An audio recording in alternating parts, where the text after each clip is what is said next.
Welcome to the Barnabas Show. Today, we will be discussing intentional saving. Intentional saving. So, this becomes very important, especially as we start a new calendar year. Some persons will tell you they don't know how to save. They want to, but they don't know how to. While some tell you they don't see the benefits of saving. So they just go out along their life. Whenever they have any issue, they just put more hand in their account or search for money to solve their problem. Now we're going to discuss the benefits of intentional saving, how to do it, steps to take to save intentionally. Here we go. Number 1, set clear goals when saving. That is to say, whatever you want to save for, the money should have an assignment. For instance, I want to save for my children's school fees. Just an example. You need to know how much you need to save, whether daily, weekly, or monthly, and when you will need to retrieve the money. And so the period of saving, how much to save. Or I want to save for a house, I want to buy a land, or I want to buy this or buy that. Be specific. Instead of just saying I want to save in 2026, say I want to save 50,000 naira weekly or monthly for land. That is an example. So the number 1 step, saving intentionally, is set clear assignments for the money. Number 2, as a second step to intentional saving, pay yourself first. Pay yourself first. And so as soon as your income comes into handy, you want to save first before you spend. There's this saying, save before enjoyment. And so you want to save perhaps 5 to 10% or 10 to 20% of your income, and say this one is for saving. So after you have done that, then you can spend. Now this also applies to artisans, as people that earn daily. For instance, let's say a person earns 5,000 naira daily. Instead of saving the whole 5,000 naira daily, you save 10%, which should be about 1,000 naira. And so you save it. Keep 4,000 for yourself to take care of other needs and wants. This way, you will not rush into collecting that saving back. Because if you are to save everything you have earned in a day or a month without any other source to take care of needs or other expenses, it will not be easy for you to save. You will see yourself rushing back to go and pick up your saving. That is why some persons who have saved, maybe traditionally having a boss in the house where they save some money, end up breaking it before the due dates. The third step to take for intentional saving is track your expenses. Track your money. Do this, and I've seen it work for persons who today are financially stable. Get a notebook. Don't say it's Oyibo style. It works. Get a notebook, whether on your phone, use the notes on your phone, or a jotter. At the end of every day, as you come back to the house, write down what you spent money on and how much. After a week, review it. Sometimes, even after a month, review these lists. You will see that there are silent money killers in there. Purpose of this is for you to cut them off.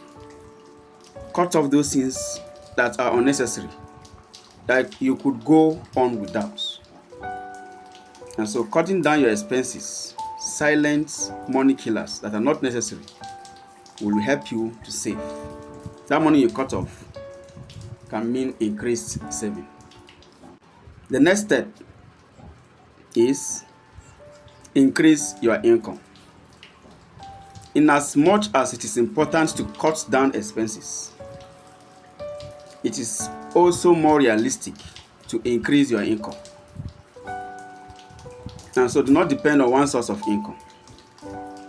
Perhaps you can venture into a new side hustle.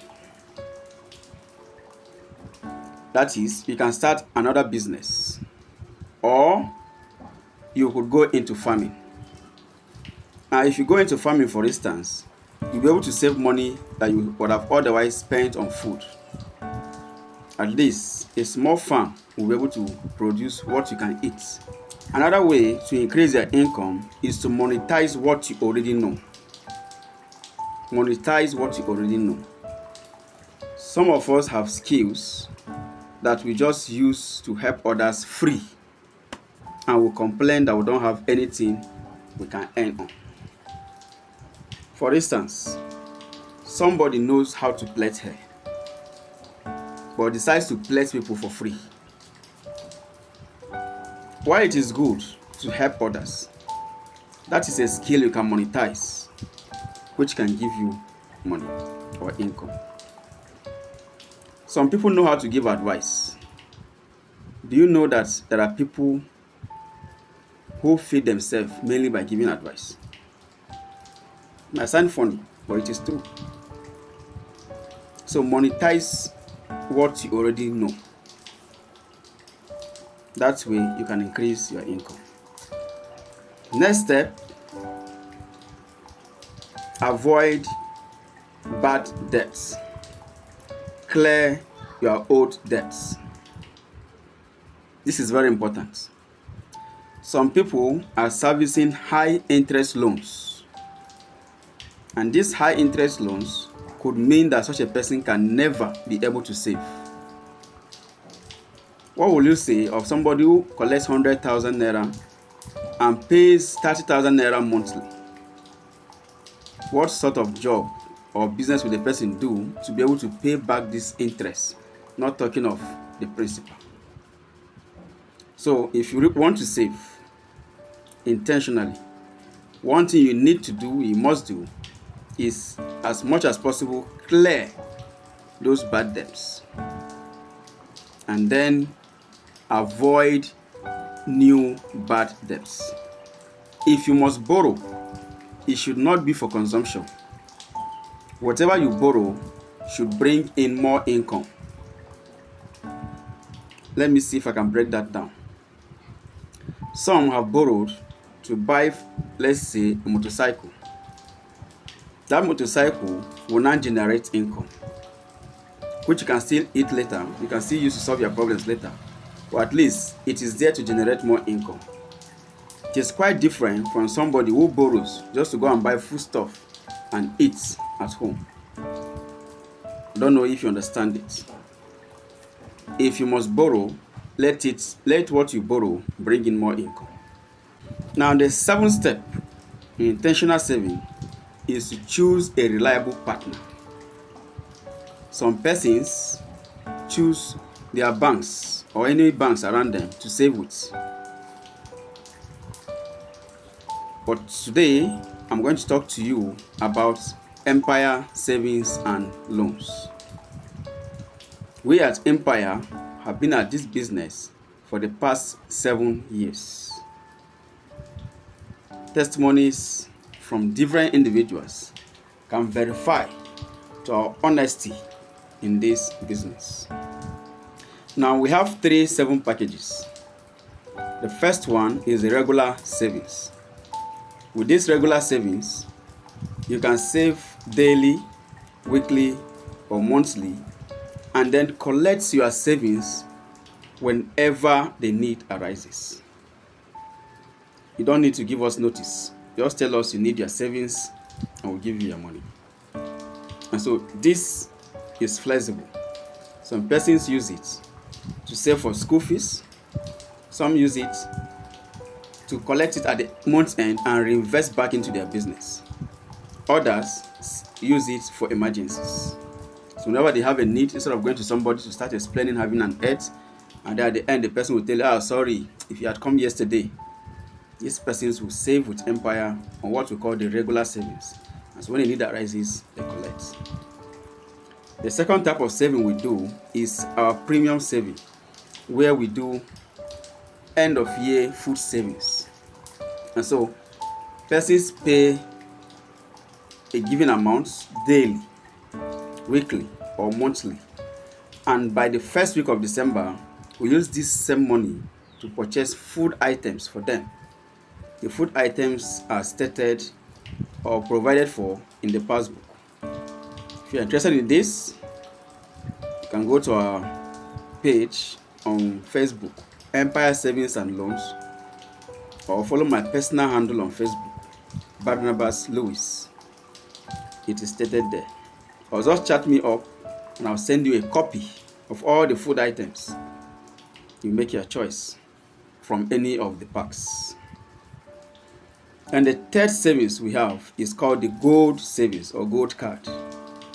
This is where you save intentionally for a long period of time. Some persons use this to save for a whole year, from January down to December. Let's say, for instance, you save 30,000 naira every month. By December, 12 months, you expect to have 360,000. If a person, for instance, should save 50,000 naira every month, in a year, the person expects to have 600,000. And so this money can now be used by you to reinvest or to use to purchase items that you need to boost your business. What have we discussed? When it comes to saving, we want to be intentional about it. It's not something we do because others are doing. You should have a purpose for saving. You should have a target for saving. Be flexible. Don't put all your money into savings. Again, make sure you choose a reliable partner. Empire Savings and Loan is tested and trusted.